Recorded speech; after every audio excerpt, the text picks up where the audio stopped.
So I hope that everyone was able to download the handouts because we'll be following them pretty much in order today. So I'd like to start with, why am I doing a lecture on trills? Because I was made aware of, and also myself experienced, concerns about trills. And what are our most common concerns about trills? One, are trills fast enough? Can I play them fast enough? Can I play them even enough? Can I have time to get the trill in? And these are all very valid concerns. I want to say that anyone at any time can improve their trills with proper understanding and doing of the correct biomechanical elements. Also, it's good to keep in mind that the success of a trill is directly related to the context in which it is happening. We will look at various examples to show how the many components of the Taubman technique help us set up an environment where the trill can be successful. You might even say, why should we improve them? I happen to think, in my own opinion, that trills are kind of fun and they sound great. And who doesn't like listening to a trill that sparkles and adds a great deal of color and sound to any piece that it's being used in? So how do we make the seemingly impossible possible? And I would say that this begins very much with one very basic thing, and this is basically for new people to this series. What is most important to understand about the work of Dorothy Taubman is that she unified the finger, the hand, and the forearm. Once the finger, the hand, and the forearm begin to work together, this gives us enormous possibilities for biomechanical adjustments and movements which help us play the instrument. Of course, this unification is standing on the shoulders of proper sitting at the instrument. And proper sitting has been explained in many videos. You can reference the streaming service on the Golandsky Institute to find out more about all the details of sitting. But basically, what you want to do is make sure that the bottom of the forearm is level with the surface of the white keys. I'll show you what I mean. In other words, the forearm itself should neither be way lower than the surface of the white keys, nor should it be way elevated above. It has to be in a relative range of level with the surface of the white keys, sometimes even slightly higher. A place where the finger, finger, hand, and forearm feel connected to each other. This is very important because we need the support of the hand and the forearm to help us put the keys down.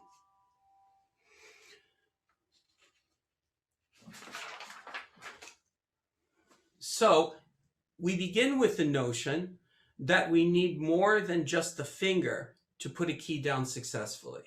And we see that because we see young children who play the piano very well without building muscles for years and years. So we know that it's possible for the key to be put down easily because they have no years of muscular development.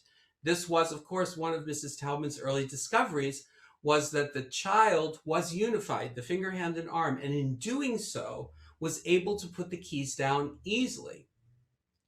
However, this unification of putting the finger, hand, and forearm down together does solve the issue of the key depression, but it does not solve the issue of how do we move from key to key. That is a world of movements and a world of discovery that Mrs. Taubman found as she began to understand better and better how we move from key to key. One of the key components that she discovered in movement was that the finger, hand, and forearm had a capability to rotate. By rotate, I mean if you put your arm in front of your body in this manner and turn your hand towards your body and towards the floor, you'll experience a turning motion of the whole unit, the finger, hand, and arm turning together. This is the rotational movement. This is key to not only unifying the finger, hand, and arm, but beginning to assist us in the lateral motions it takes to play up and down the keyboard. It is not the only motion involved in playing the piano, but it is one of the fundamental motions. And the reason I'm going into it a little bit more here is because it's a very fundamental motion in single note trills. So this brings us to the first skill of a successful single note trill. A trill, and very similarly, like an Alberti bass, rotary intervals, octaves, the first thing to understand is that it is a precision skill. And I really mean a precision skill, because far too often the failure of a trill is because certain correct motions are used, but they're not used in a very precise way. When we have a skill like a trill, which functions in very high speed, we have to be really sure that we're operating in high precision. So, what do I mean by precision skill? I mean that the playing unit has to move in the same direction at the same time. Let me explain that further. We have rotational movements, right and left, right and left. We have to be sure the finger, hand, and arm are fully on one side at any given moment and fully on the other side at any given moment. We can't have part of the mechanism on one side and part of the mechanism on the other side. That would not be moving at the same time in the same direction. An easy way to understand this is to equate it to walking. When we walk, we take a step on our right foot and our body is over our right foot, and then we transfer it to the left. We don't get confused as to which side our body is in relationship to our feet. And this is what the same thing that's going on with trills. So with trills, let's look at what can get in the way of a perfectly synchronized trill. So one of the things that can get in the way of a perfectly synchronized trill, and I'm applying this also in a certain sense fundamentally as Alberti bass and rotary octaves, there are a few things that would stop that from happening.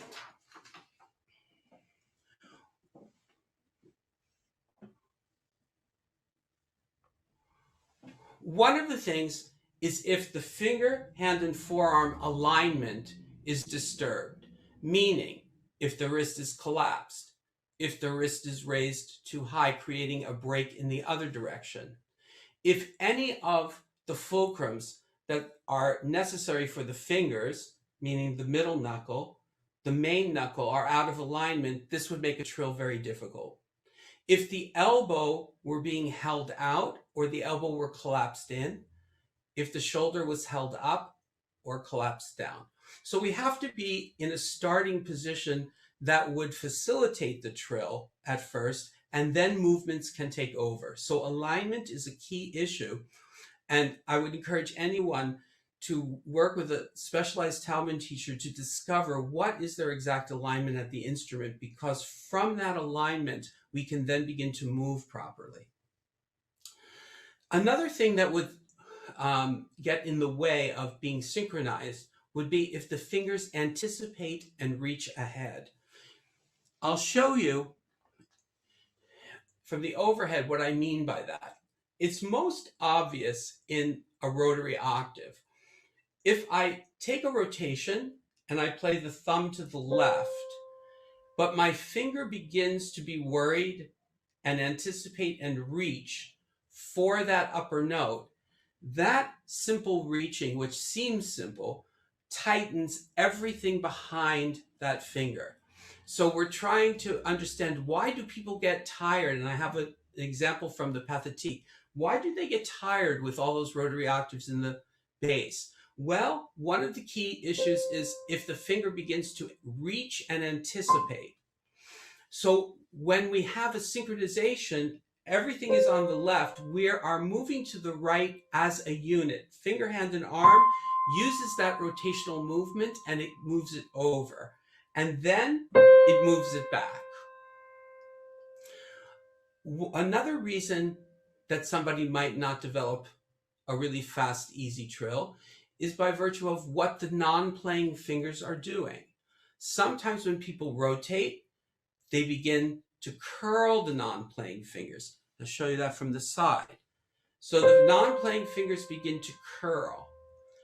It's very obvious in, say, a 2-3 trill, you will see this quite often.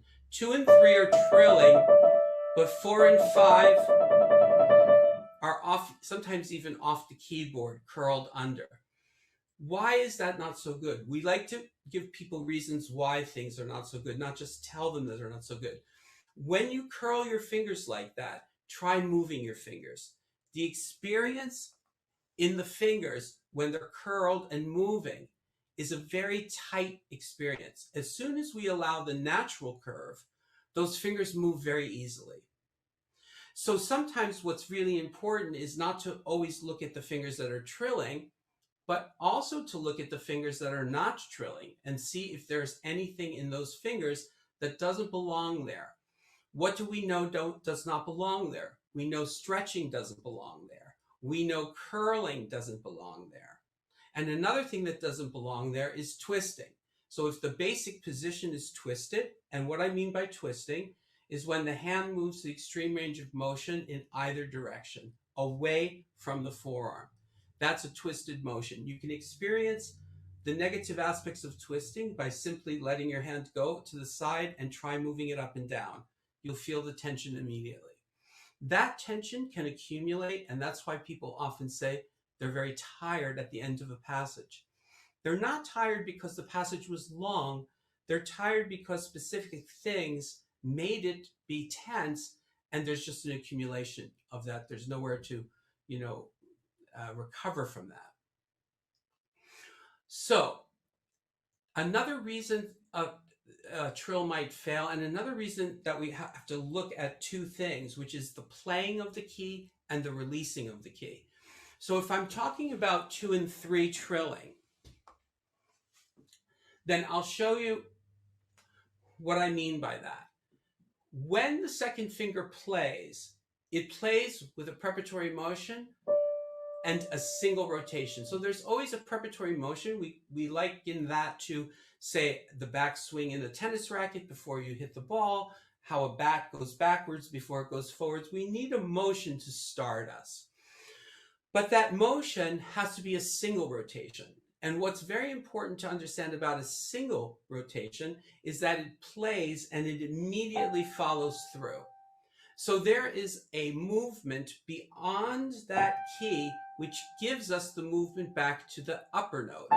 Once we play the upper note, we are immediately continuing, giving us the motion to the bottom note.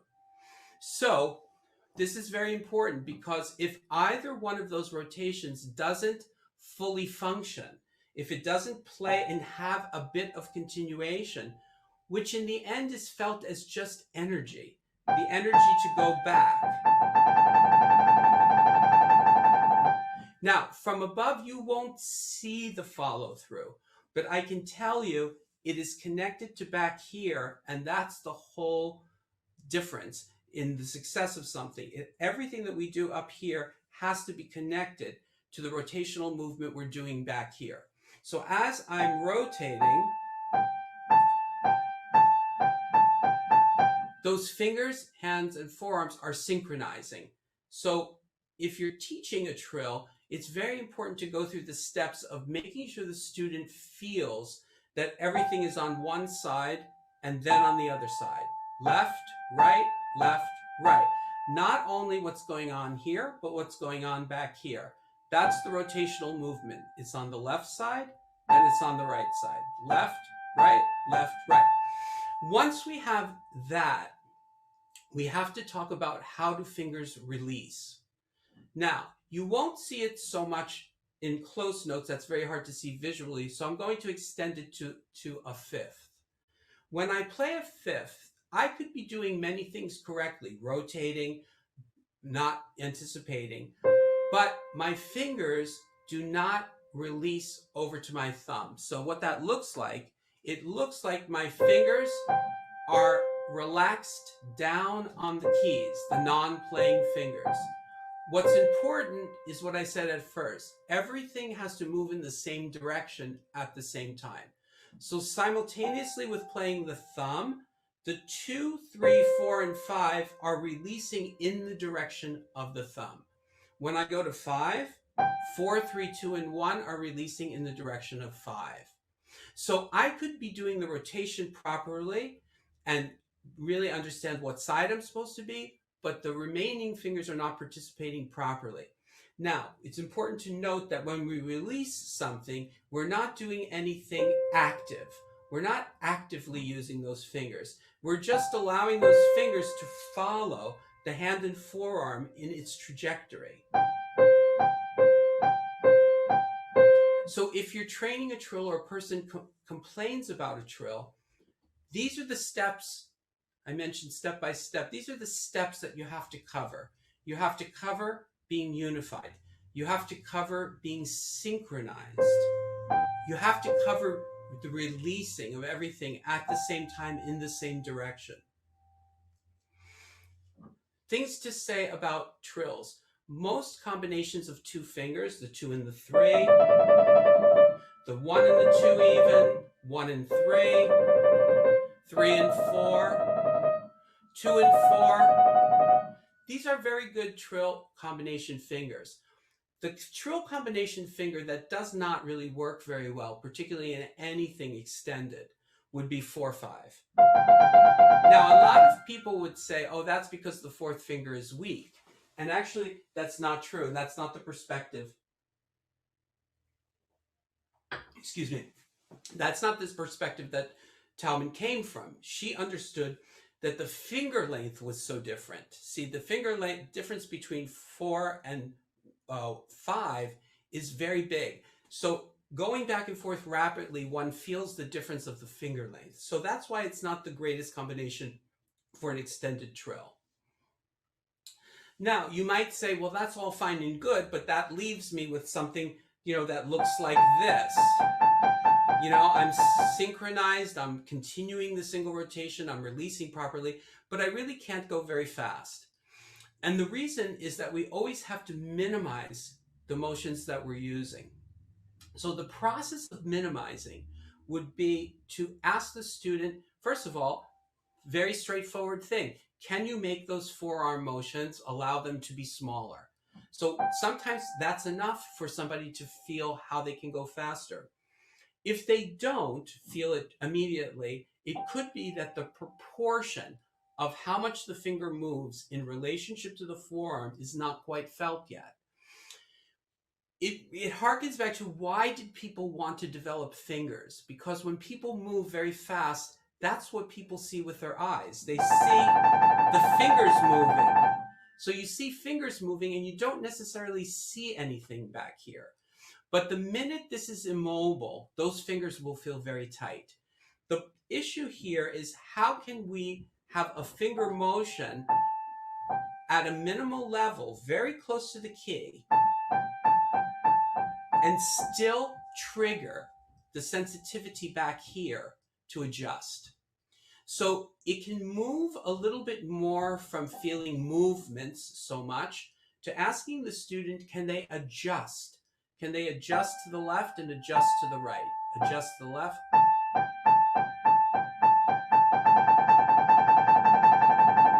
Now, that might mean asking the student to feel a slight sense of tapping in the finger. That can activate the finger.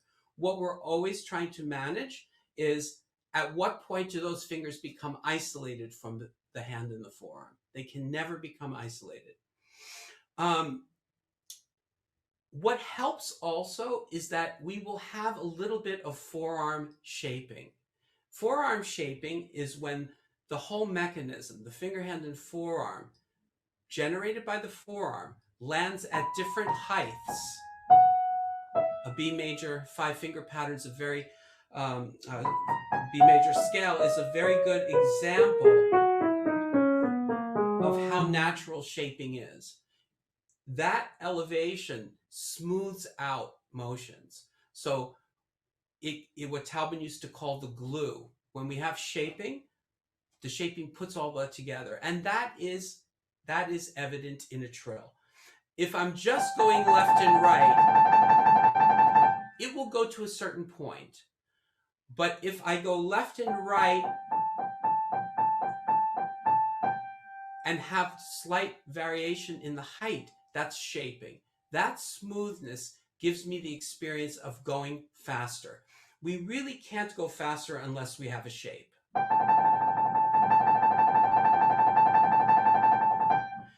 So I wanted to discuss another thing. I'll do it in the left hand. When we trill with one and another finger, 1 and 2, 1 and 3, the height of the wrist is slightly lower to accommodate that thumb. So I can't be up here, which is where I would be more in a scale. I'm a little bit more here.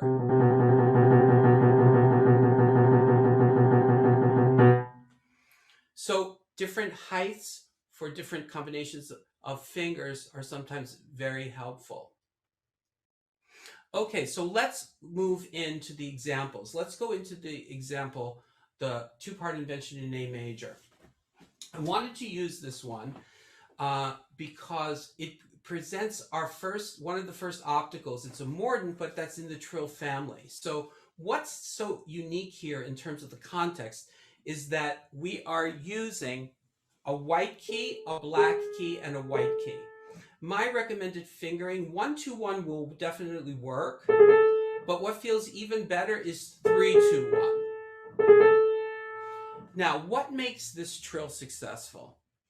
One of the things that we have to realize is that when we play a black key, that is further in to the instrument. But it can very often occur to the person as much higher. So the arm has the risk of kind of playing up and mistiming the key. So all of a sudden, what sounds like it should be a very simple skill suddenly becomes very awkward. So the walking hand and arm and the vertical version of the walking hand and arm is very easy to understand because children do it all the time. They play like this. They use their finger, hand, and arm together, and it's very exaggerated. It's not wrong, but it's exaggerated. So that's a whole other discussion of how to bring a child from that into a more sophisticated sense of moving. But here, for our purposes, when we go to the black key, we have to make sure that our finger, hand, and arm play down to the black key and down to the thumb. So there are two things here that will really hurt this moment, which is one, I mentioned, playing up to the black key, but the other one, by virtue of playing up to the black key, would create a situation where the thumb would then play down and out. And we know that the thumb is a short finger. I'll show you from here. We know the thumb to be a short finger, so it can't play toward us without feeling tremendous instability at the instrument. So that's one of the things that's happening here, is that the black key is being played down and the thumb is completing the forward.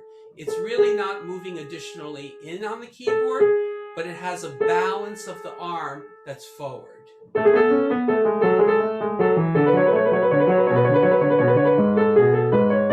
So what happens after that?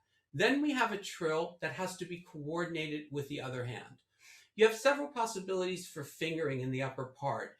Some people with a certain sized hand will like the 2-4. Some people will like the 2-3. And some people will like going to the 1-3. And then getting out of the trill with the third finger instead of the thumb on the next measure. Interdependence is another skill that Taubman talked about. And what she meant was the vertical moments when we play. And what helps very much is understanding what plays together here. So from a vertical perspective,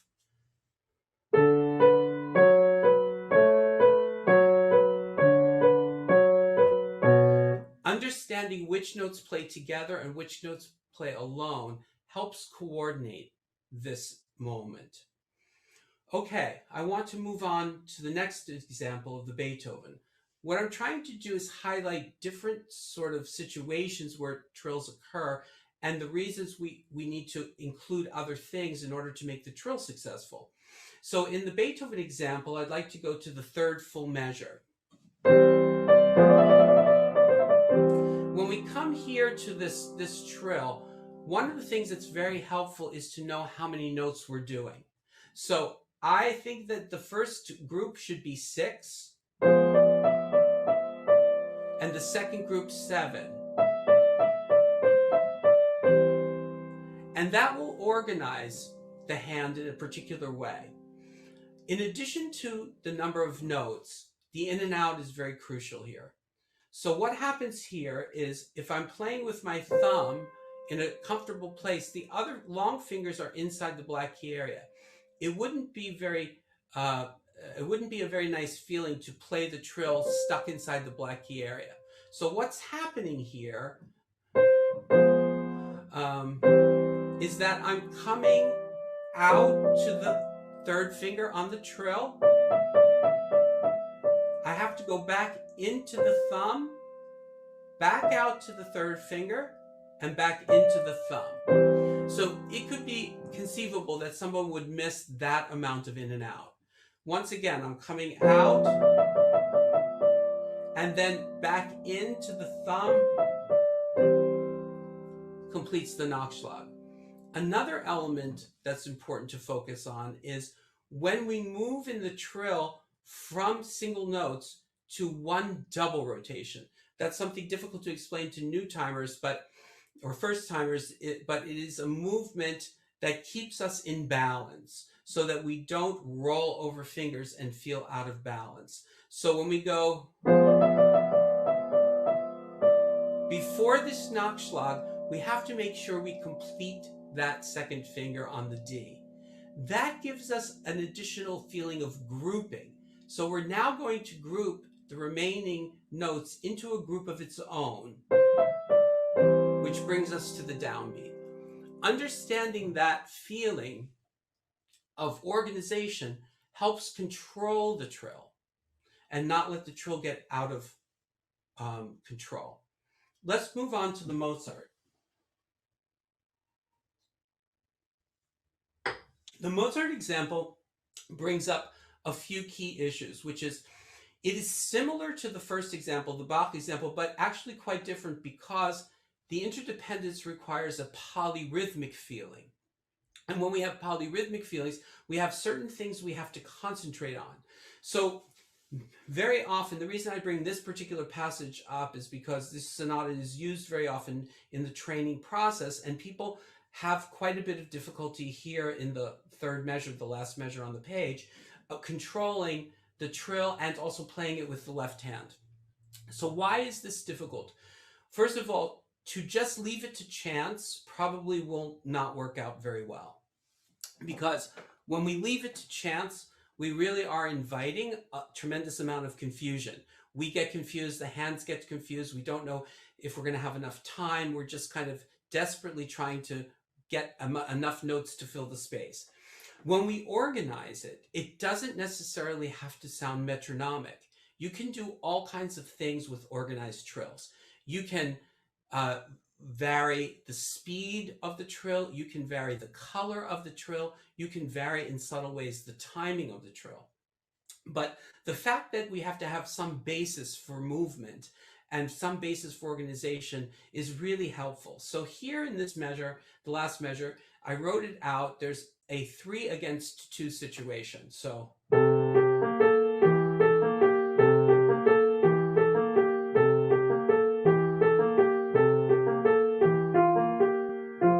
I did it slowly so you can hear that I'm actually doing polyrhythms, twice a beat. Now, that's the theoretical aspect of what has to happen. Physically speaking, I'd like to give you some things that I've encountered in teaching this to people and learning it myself, which is that the organization of the rotation has to be very clear to the person. So we have single rotations, but they're not going exactly at the same time. So understanding what the physicality of the rotation is can be very, very helpful to somebody. So I want to say one thing. If the person's able to do this very easily, I would not touch it. But I would say the greater percentage of us have some sort of difficulty with the situation. So I've had to go into details about it in order to get the person to really, in the end, feel that it's an easy thing to do.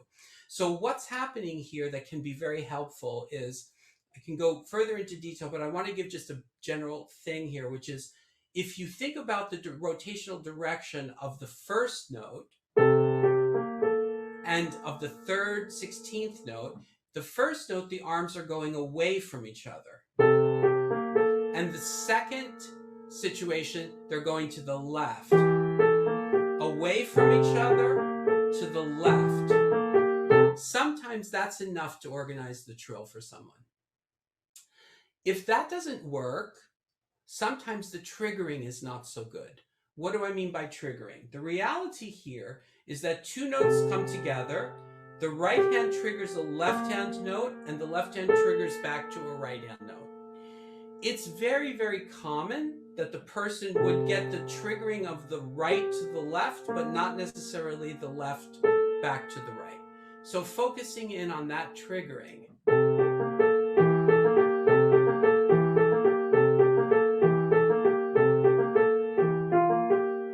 The other nice thing is when you organize it like this, the Nachschlag is incorporated into the trill. So it relieves the panic that sometimes we feel at the end, like shoving the Nachschlag in, like no time, no breath to the Nachschlag. So when you incorporate and you work it out polyrhythmically, there's a place for it. The other thing that can help to segue is to hierarchically feel first in triplets and then once a beat. And then feel the impulse. So that you can begin to transition that passage into speed. Okay, let's move on. I'm going to skip this Debussy one. I'm going to go directly to the Chopin Nocturne in F major. Here we begin to depart from what we've been talking about, which is the single note trill. So here when we have double notes, the biggest mistake is to actually treat it like a single note trill.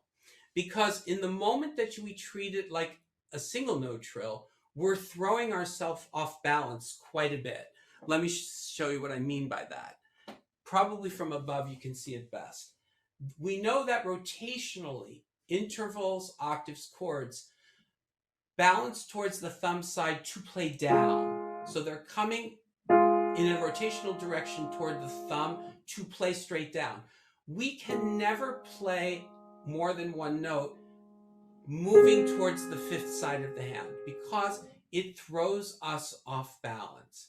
So if we were applying the notion of a single rotation here, we would think that the first interval goes to the left and the second interval goes to the right. As we would go in speed, we would not be able to have any control or organization to this thing. What happens in situations like this is that they're double rotations. There's a preparatory motion, which then enables us to be balanced on the second interval. So in essence, we're playing left, left, left, left, left, left. Now I'm exaggerating it. You can see from the side view that you can really see the rotations. But as it gets smaller, you don't really see that rotation. But what that rotation does is it's stimulating the correct response in the back of the arm so that when you're thinking the intervals, it is coming along with you in the right way to give you two things. Assistance with putting the key down because the forearm is there, and also the pathway to move from key to key. That's helping us move from key to key. One of the important things, and I'll show you from overhead, with any kind of situation of intervallic trills, is that undoubtedly you will probably be using your thumb. The most important thing to remember with intervallic situations is that the thumb has to balance forward toward the fall board. So when we talk about in and out in a very general way, when we say in, we mean the finger, hand, and arm have a movement toward the fall board. When we talk about out, we mean that the finger, hand, and arm is adjusting with a movement out. Both situations we're always playing down because the piano is underneath us. So in this instance, the 1 and 4, which I wrote there, not so clear the fingering on the next one, but it is 5 and 2. I'm coming out a little bit. In, out, in, out. I'll show you from the side in a more exaggerated way so you can see. In, out, in, out. I don't know if this helps. Maybe. In, out, in, out. That's the correct movement in the wrong size. So the size of this is so very small. It's just the intention to be balanced in, out, in. And that's what enables you to feel good on both intervals. There's very, very little shaping here. Another thing that can happen in situations like this, just talking to the specific situation of the passage, at the end of the line, I don't think it's a bad idea for a redistribution. I'll show you from above. So in the redistribution, instead of continuing, which you can do it. I mean, it's playable. It's fine. But I do have to make a switch here. I find it much easier to start out with 2 intervals in the right hand and then take the bottom with the left hand. It also gives you a good staccato leap in the left hand to get to the next place. So those are some ideas about how to manage a trill like that. We have a slightly different situation when we go to the list example. In the list example, we have, for those more experienced in the work, a hybrid rotation. And I'll explain it this way. There's a very detailed explanation of this, but there's also just a more practical explanation. It feels really, you really feel the single aspect of the hybrid. When I use the word hybrid, what I'm meaning is that the situation has aspects of the feeling of a single rotation, and it has aspects of the feeling of a double rotation. And what do I mean by that? I do feel my arm going left and somehow going back to the right. But in the moment that I play, I don't do what I explained in the example above incorrectly. I'm not going to play to the left. That would throw me off balance. So the upper interval still has a balance straight down toward the thumb side. So this can be sometimes very complicated for people to understand, but the feeling is very distinct. So one quick way, if you're teaching this and you want to get somebody to feel something, ask them to go to the upper interval and not to tilt over on that third finger. So the fingering that I have is 1 and 2, 3 and 5. To feel that the 3 is not tilted over. To feel it like a single rotation that doesn't tilt over. For people who are more advanced, what I would say to them is explain to them it starts out as a single, it shifts over, and in the playing of the keys, it balances itself straight down in the direction of the thumb. The movement comes toward the thumb. What's interesting here is that the movement back is a double. So it's a hybrid up, double rotation back, for those who understand double rotation more. So I wanted to present this kind of scenario because it happens in all kinds of music. It happens in Ravel, it happens in Liszt, all over the place. This idea of a tremolo trill with intervals.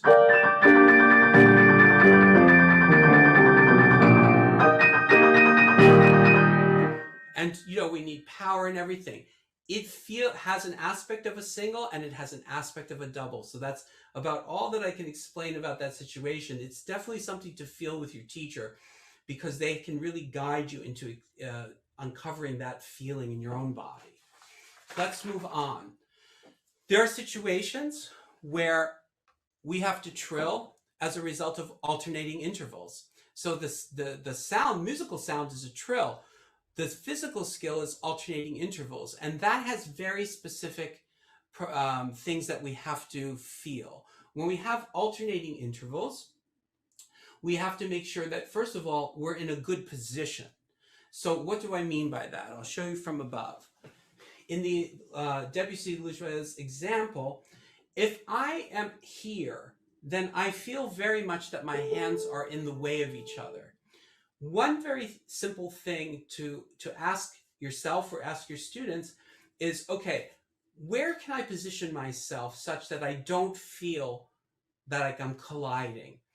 And there are two things that I usually ask. Which hand can be farther in and which hand can be higher than the other? So in this situation, I would say that the left hand can be further inside the black key area than the right hand needs to be. So the left hand can be inside like this. And the other thing is it can be higher, and I'll show you that from the side. So I have my left hand not level with my right hand, but actually higher. And that we say it gets the hands away from each other, which is a very nice feeling. So once the positioning is there, then we have to deal with the triggering. So when we trigger, what do I mean by that? We have to trigger from the left hand to the right and the right back to the left. So that's the most fundamental sense of triggering. But as we go faster, it's not possible to think both directions actively. So you create a stronger direction. In this situation, the left to the right is my stronger direction. That's assuming that I'm able to get back to the left hand. So then when you feel that sense of triggering, then what I would say is determine the amount of notes. You have 3/8 notes in the measure. So what I would suggest is 4 notes per eighth note. And that should give you a good control of the trill. That doesn't mean it has to sound. You can just know it in your own self. You can shape it as you like. You can shape it as 1 if you like. You can shape it however you like. But the idea that I know physically how many are there is very, very helpful in the success of those types of moments. Going on to the Mendelssohn example.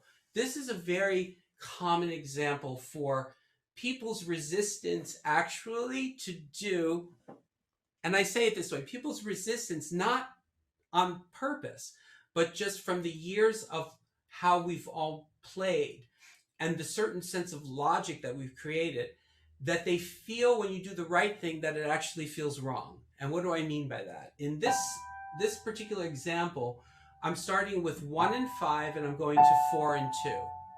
Mostly what people will want to do here is play forward to the second interval. It just makes sense to people.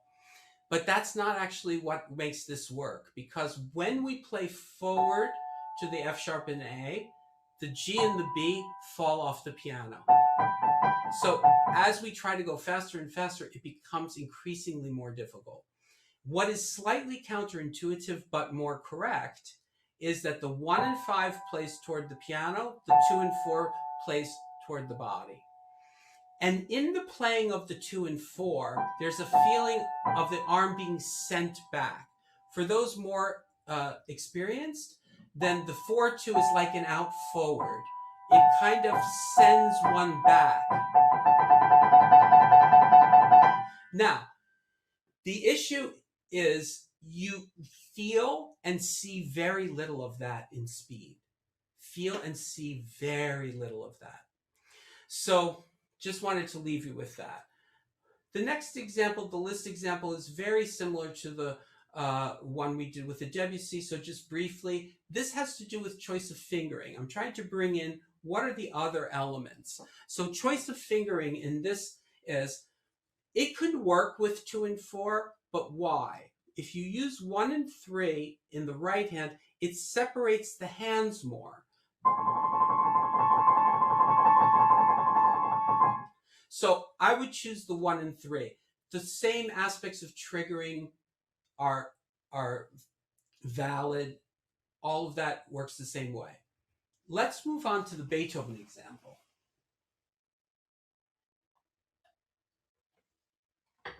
So in the Beethoven example, the issue for most pianist teachers, questions we constantly get from the Institute, and Mary has answered this question, John has answered this question many times, but it's always good to go over it again, which is rotary octaves in the left hand, which is an extension of trills.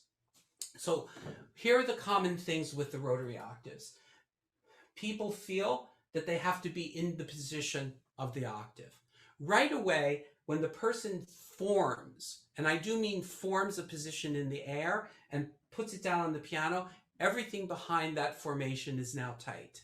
So everything that has to happen is going to happen through that tension.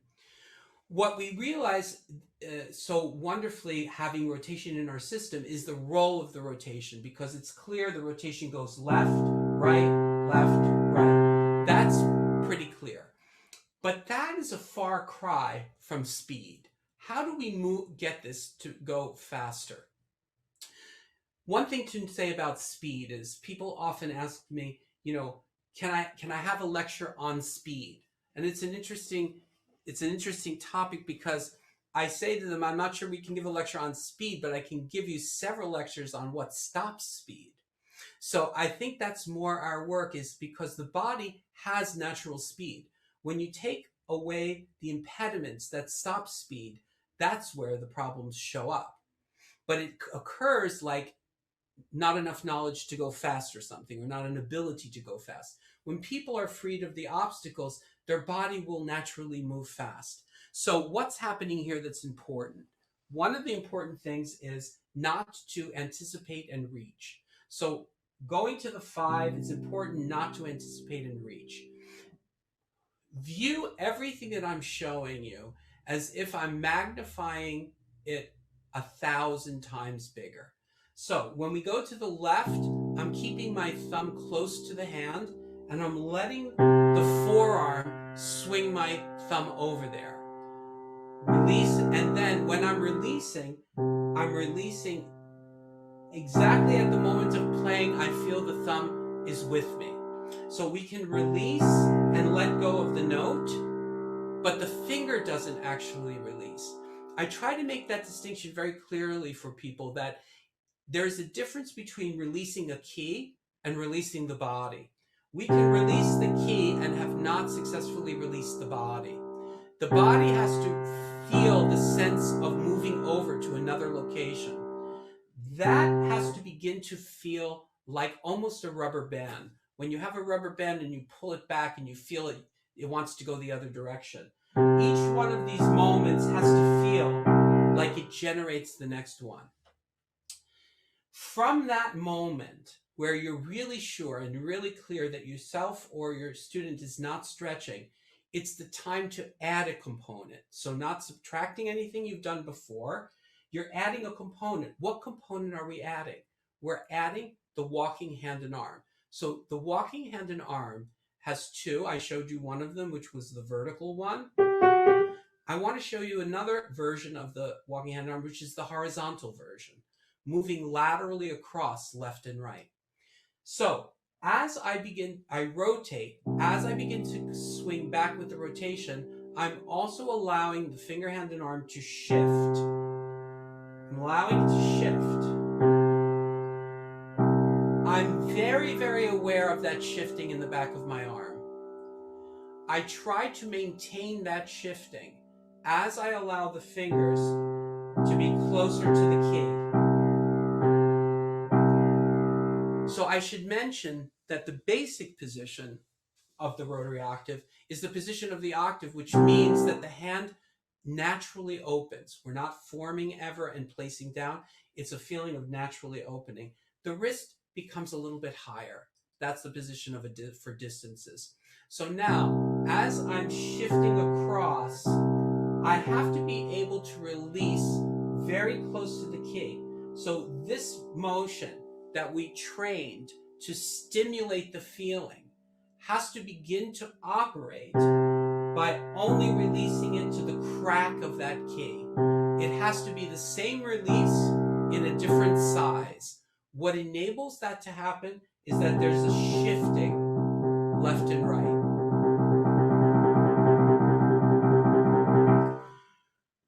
When there's a certain aliveness in the fingers, that aliveness is triggering that series of events behind the arm. So behind the finger. So the arm is rotating, the arm is using the walking hand and arm. So I wanted just to show you how that example works. I think that's good. I wanted to go to the next example because it came up in a lesson with someone, and I thought it was an interesting point that they said that the trill did not feel very good. So it's important, I'm always listening to what is their experience of the moment. Like, what do they describe? They say, oh, the trill feels very, very hard. But it's very important also to look beyond that.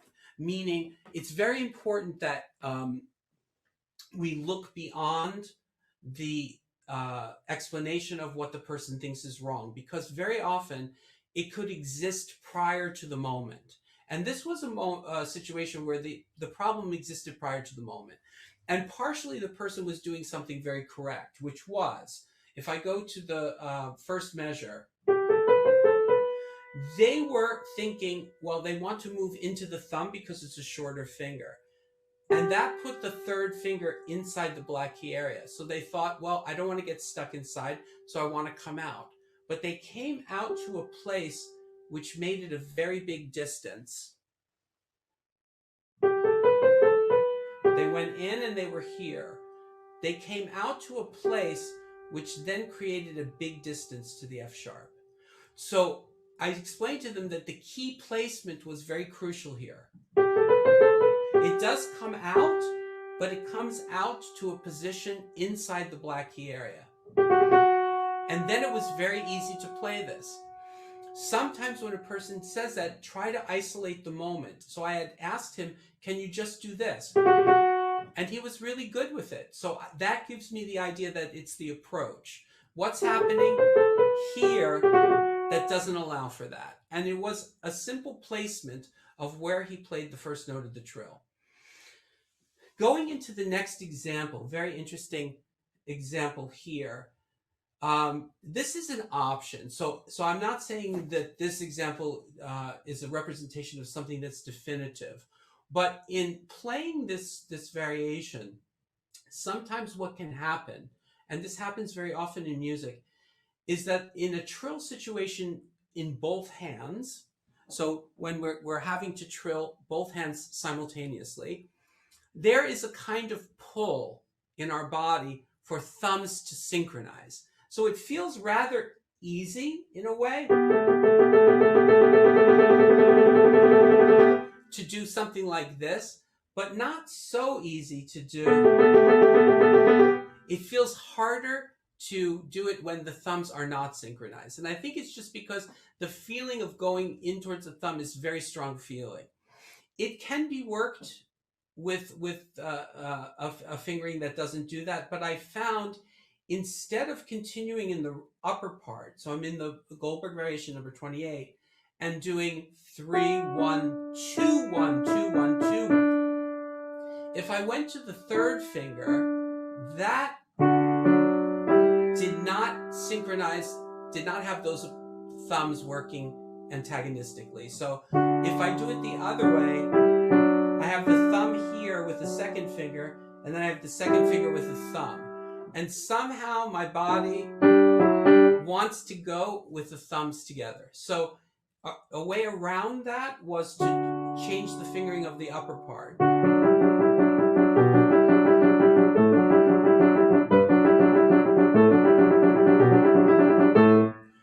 when I did that, the confusion in the hand was far less. So it's a very interesting example how we can have the skill of a trill and it works very, very well, and we can have the skill of the trill in the other hand, and somehow in the synchronization it doesn't work. We saw other examples of two hands not working well together. I feel that this is a significant enough example to show that gives you some options.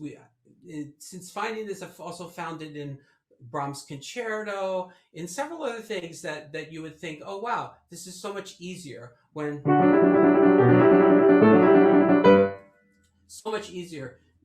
coordination wise. Let's move on, and I have to give credit to my colleague John Bloomfield. He used this sort of format to illustrate something, which was he talked about how Bach organized trills for us. He wrote them out. He organized trills. And this can be very, very helpful. This whole variation 28 is just a series of ongoing trills that are organized. Well, it came to mind that there's a nocturne by Chopin in D major, which has all of these extended trills.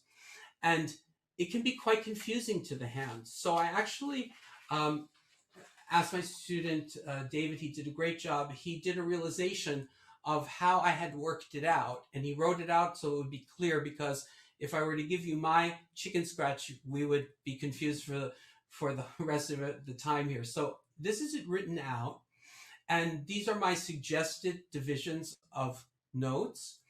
And I wanted to go over a little bit of how I came to this, because it can be a very confusing passage. So I experimented with lots of different numbers of notes in between the eighth notes. And I came up with the idea that for the most part, we were going back and forth between kinds of fives and sixes. And when it did that, it felt really good to the eighth note, a 5 or a 6. So this typifies what's going on here. There can be somewhat of a debate. I talked to several Chopin quote-unquote specialists, some composers and theorists, about what Chopin intended. Did he intend for the grace note to be a repeated note played and then the main note played again, or is it just something that's a continuous line? More of them thought it was a continuous line than thought it should be a repeated note. I can tell you Rubinstein plays it as a repeated note. Many other people do not. So I liked it as a continuous line. That was my preference. But what I'll say to you is you can still use this model and substitute, put that grace note as an added note to the group if you want to do it as a repeated note. So I didn't write it out that way, but you can do it that way. So it really helps.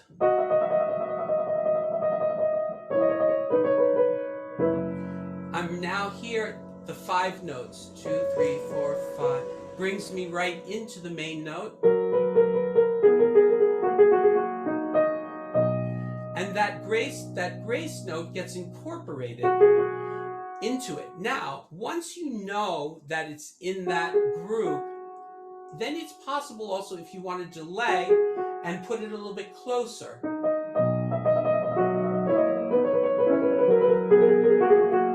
And same thing here, you can delay a little bit. And this was a great place, I felt, that the 2/4 trill really helped. This was really nice. Last line, what I decided to do was to do 1, 2, 3, 4, 5, wait a split second so that the grace note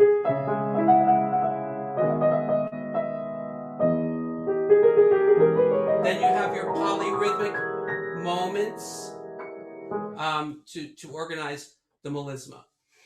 So that was sort of the way I organized that, so that I felt that I could go through the passage in a more fluent way versus worrying if there were enough notes in between, if it was fast enough, if I was going to make it.